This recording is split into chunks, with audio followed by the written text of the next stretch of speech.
HALALYAM la YAHAWAH, BAHASHAM YAHAWASHI, BAHASHAM QADASH. Double honors to my apostles and elders of Great Millstone that rule well and teach well, orderly and fervently to the Spirit.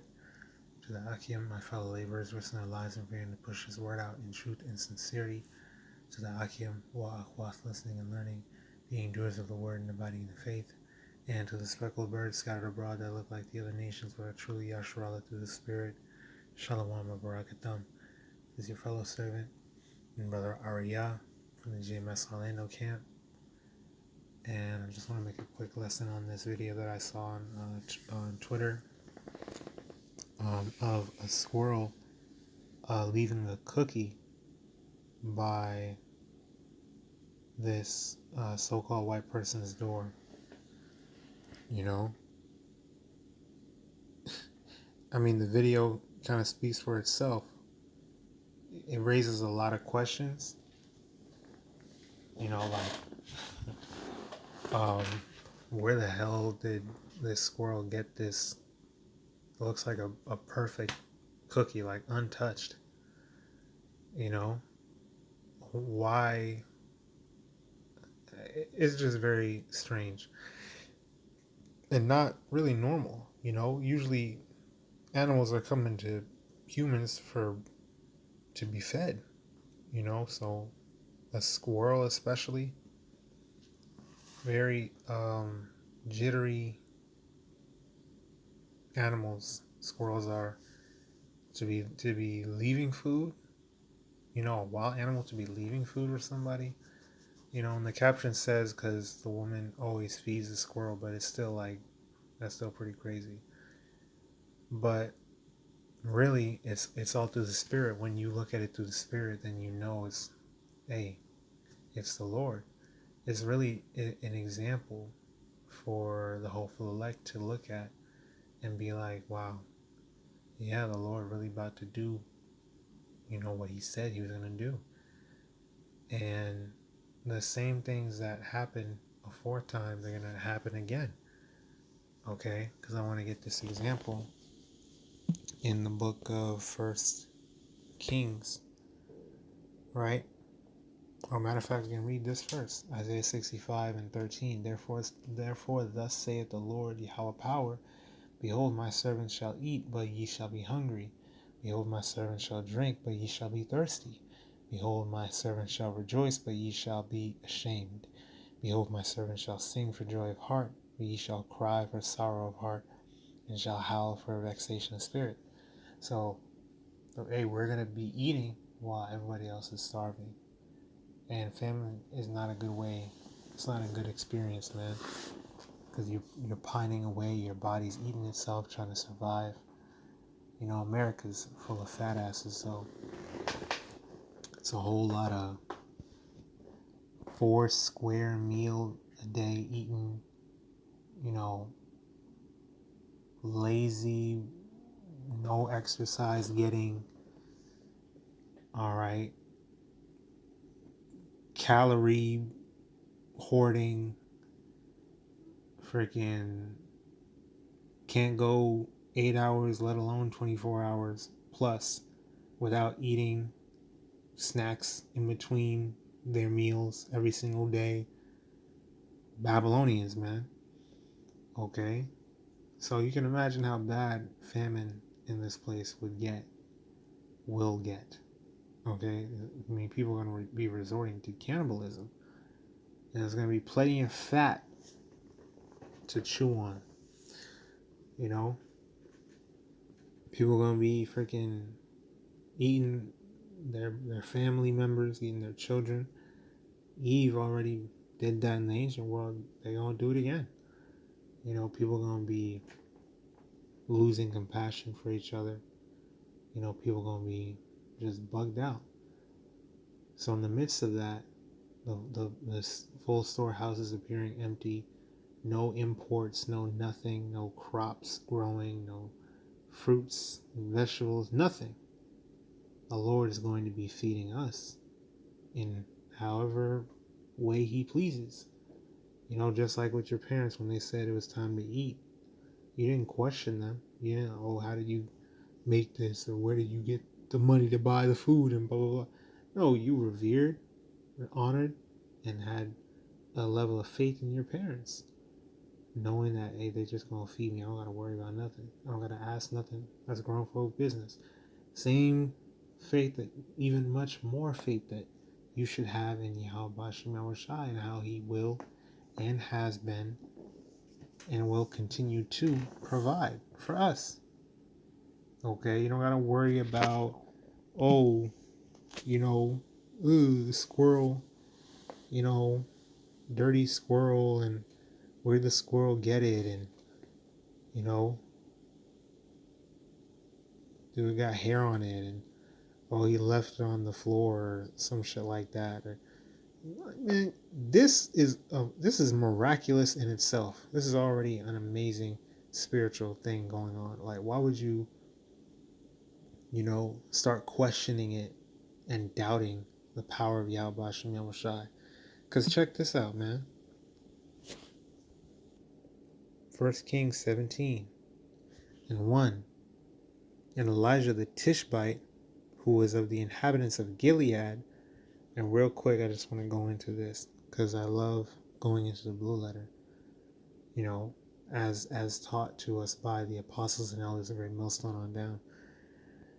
When you go into the certain words, because they have these different names, these different, so-and-so-ite, meaning, of a people or of a tribe that you might not recognize.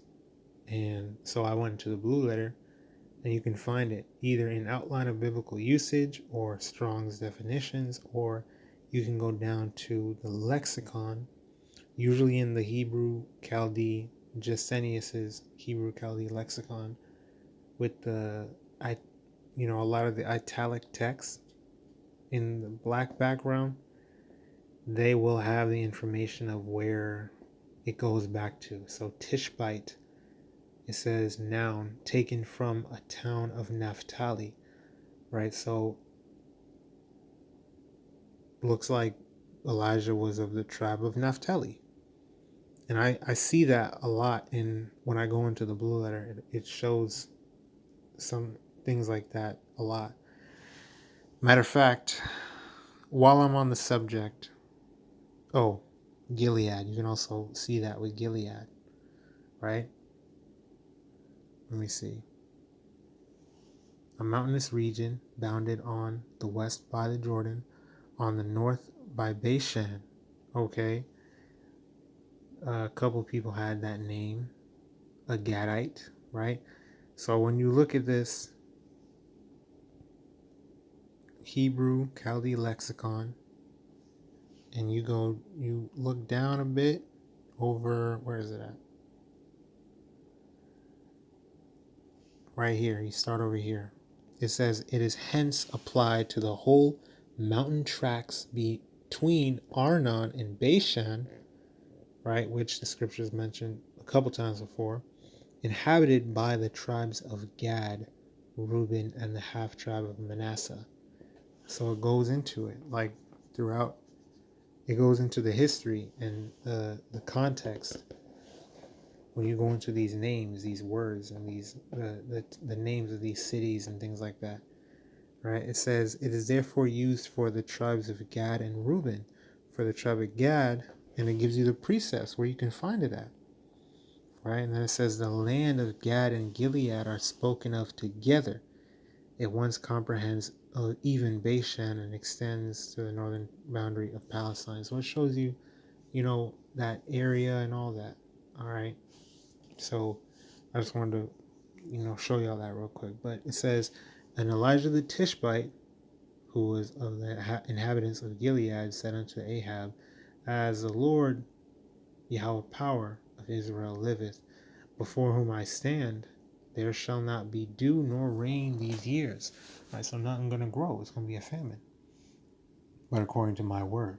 And the word of HALALYAM and YAHAWASHI came unto him, saying, get thee hence, and turn thee eastward, and hide thyself by the brook Cherith that is before Jordan. So the Lord giving him direction. All right, telling him where to go, so that what? He can be fed, and quenched. And it shall be that thou shalt drink of the brook. And where in America can you find a clean river, a clean brook, some spring water? You know, even the bottled water that we're drinking is contaminated. So where the hell are we going to find fresh water in a famine of bread and water? Well, guess what? Stop thinking about that. Speaking to myself first and foremost, don't worry about that. It's grown folk business. That's YAHAWASHI's business. You just have to believe and trust him that he gonna provide. And that's what, you know, we're working towards. Because especially me, I know me, I be overanalyzing every little detail. Like I'd be like, a squirrel might have disease and, you know, got on the floor and blah, blah, blah, blah, blah.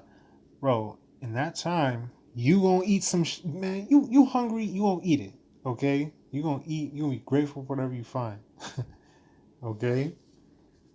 You know? But all that stuff is like, look, it's clearly YAHAWASHI is feeding us. So what the hell are you worried about, man? Okay, all that it just goes into doubt, you know? It just goes into a lack of faith, you know? It just goes into carnal thinking. Okay, you can't move like that. You can't move that way. You gotta just trust in YAHAWASHI, be thankful for his mercy, grateful for whatever it is that he provides you with. You know, if the Lord is like, eat some grass. You eat that grass and you're gonna be good. You could eat a blade of grass in that time. You could be full for 3 days. You know? Hey man, the Lord, he can do it, man. He can do it. You gotta believe that. But anyway, and it shall be that thou shalt drink of the brook, and I have commanded the ravens to feed thee there. See? The Lord commanded ravens, birds, to feed him. So he went and did according unto the word of Adonai YAHAWASHI, for he went and dwelt by the brook Cherith, that is before Jordan. And the ravens brought him bread and flesh in the morning, and bread and flesh in the evening, and he drank of the brook. So the ravens, the birds, brought him food and drink, food, right? And he had the drink from the brook by Cherith, or the brook is called Cherith. Okay, so he had food and drink, man. He had everything he needed, man. He was good. The Lord fed him, and you know, literally, that's what the Lord's going to be doing for us in whatever form he sees fit. Because this is already a miraculous, crazy thing in itself. So imagine, and this is a so-called white person, a so-called white woman. All right, imagine what the Lord is going to be doing, the glorious fashion, where we're going to be rejoicing and eating and drinking while everybody else is bugging out, suffering, starving. Okay? So you got to have faith. You got to trust him. Job 5:19. He shall deliver thee in 6 troubles. Yea, in 7 there shall no evil touch thee. So, and the number 7 representing completion, the complete number, however many the Lord sees fit, of troubles. YAHAWASHI going to deliver us and not let nothing touch us throughout all of them. Throughout all of it, we're going to be safe. We're going to be protected. Verse 20, in famine he shall redeem thee from death, and in war from the power of the sword. Right? So in famine, we're going to be redeemed. We're not going to starve like the rest of these people. Hey, that's why you got to prepare your body now. Prepare your mind now by fasting. Because when famine hits, that's an involuntary forced fast. Which people, they ain't built for that. And it's going to be real ugly. But us, you know, this goes into our training, our spiritual training. Leading up to Jacob's trouble, leading up to the hour of temptation. We're suffering now. We're disciplining ourselves now So when the trials come, we're going to be good. We're going to pass with flying colors. Man, we trimmed our lamps and we made sure that our oil was filled up, you know? So it's beautiful. I don't want to make this too long. I pray this is edifying, exhorting and uplifting to the spirit and power of YAHAWASHI, YAHAWASHI. The Wadi YAHAWASHAM, YAHAWASHI, YAHAWAH QADASH bestowed upon me to bring out this lesson and push forth this word. Keep pushing, keep praying, keep fasting, keep enduring, keep striving for the truth unto death, and YAHAWASHI, YAHAWASHI shall abide for thee, and keep abiding in the faith. Abad babal, Kwam Yashua, stay strong, almost home. Shalom, Barakim, Lahavachariya, meaning peace and blessings to the elect. YAHAWASHI, YAHAWASHI, Ratazah may be a part of that number, and blessings, honor, glory, and power be unto YAHAWAH, YAHAWASHI, Tham Yadwa, YAHAWAH, always and forever. Shalom.